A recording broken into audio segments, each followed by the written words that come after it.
Ladies and gentlemen, my name is Malcolm Goggin from Team Black Rose Racing, and I'm here today at the National Team Sprint Championships to get a few answers from a gentleman that we all know, but we don't know who he is or where he came from.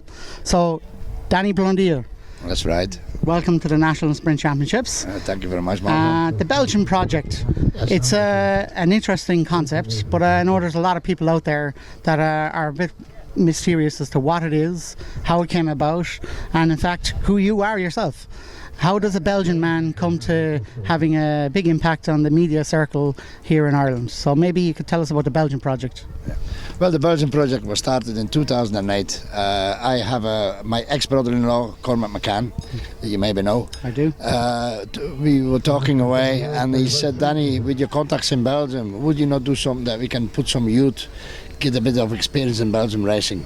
And we thought it was a good idea, but ideas is okay, but you need to get some money together to do this, you know. But I had a few contacts, and I had a team I was working with at the time. I sponsored it before, called the Coq, New Hybra, and they were an amateur team in Belgium. And I was asking them, would it be alright of sending a few lads down and see how they go and come from there. And Peter Hawkins was one of my first graduates. Wow. Who went over there, and suddenly, bang, my project really... So the genesis of the project was taking youth riders from Ireland, transposing them into Belgium, yes, and letting them be all they can be. Yes. Yeah? With guest parents involved. It was based on Sean Kelly's life story. With guest parents yes, who look after a thing. Now, in Peter's case was a guest family, but he was living next door, but they were looked after him. It was very similar to what... And it just progressed year after year. I sent 2 or 3 lads down. Some didn't make it, some did. And then I end up with now 2 or 3 full-time riders in Belgium, and wow, Peter Hawkins was a professional for 2 or 3 years as well, you know. So he's the billboard really of the Belgian project. But and in 2015 now, how many years have you been at this project? 8 years now. No, 8 years. 8 years, yeah. And it's going from strength to strength. Yes, you have to remember when I started, we had a budget of £300 a year. Yeah. That went all in petrol. You know, because there was nothing else for, you know, I was getting a jersey here, a bottle there. It was really begging, you know, to get something. But after a while, people start thinking, oh, well, he does something with it, you know, and it progressed, got a bit more sponsors, started getting more involved in racing, but also, and then we eventually met with David coming on board. Yes. We said, let's, when we have sponsors, let's bring them up all the time. Yeah. And that's what we're doing now, because the sponsors always see their own So stuff. From 2016 and into 2017, where do you see the project going? Well, we now go a step higher on the ladder. There is a time that it's very hard to get guest parents, you know, because these people have to be a month really dedicated to these lads, and sometimes difficult to do. So we said, why not going as a team to Belgium? Yes. Yeah. Hire a house, get a few people with us, and start working, you know, do that in summer, and in the rest of the year, the calendar year, we just race in Ireland here. We start very small with 10 riders next year. I'm going to have 5 juniors, yes, and 5 under 23s, and I'm going to have an elite rider as well. This is to become a captain and also a role model for the young lads. Juniors can go over to the under 23 team the next year in 2017 if they progress and are good enough to do so. And will they ride on the road and track? The idea is the road, but that's why we're here now showing our face a lot in track, because I'm looking at talent as well in the track, and then maybe that the jersey would be done in the track. We're also going to have the cyclocross a lad that we're going to hire. That means in the cyclocross we'll be seen in Belgium. So our sponsors, it's very important for our sponsors that the jersey gets seen all over the place. And who are your sponsors for 2015 and 16? Well, no, for 2015 we still my main sponsor would be In Touch Network Solution from Lurgan, a man called Gordy Roberts who runs that. We have Powerhouse who has been very kind to me this year with providing the beautiful jersey. And then I have a few more lesser sponsors, but not to be forgotten as well. But they're more advertisers than on the car. I'm also a Bike Pure ambassador, so Bike Pure is very important as well. And what we do, we have McConvey Cycles who's involved. Then we have the David McCall Foundation that I cannot forget, because every year for 4 years now I get funding as well of them. It's very important. And then I have smaller sponsors like last year a benefit sportive was done for me by CIC Belaki club, who have been done that for a few years to raise money. And then all small sponsors who then advertise on my car, too many to really but all but you're getting great support. Yes, I get more and more. Now the difference is I used to have the bag, and when they saw me coming, cyclists saw me coming in the door, oh, here he is again.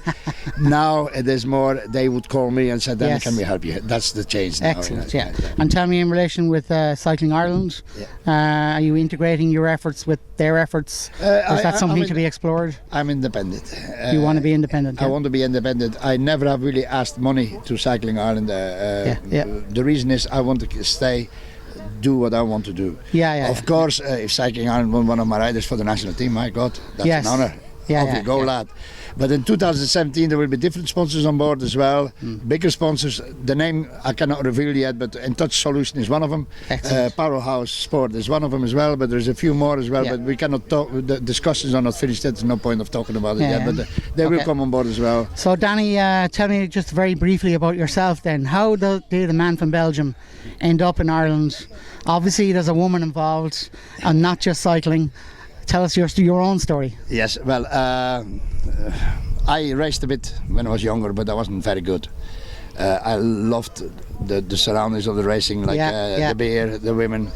So I done all the bad things. My reason of working with youngsters is I'm telling them not to do what I did.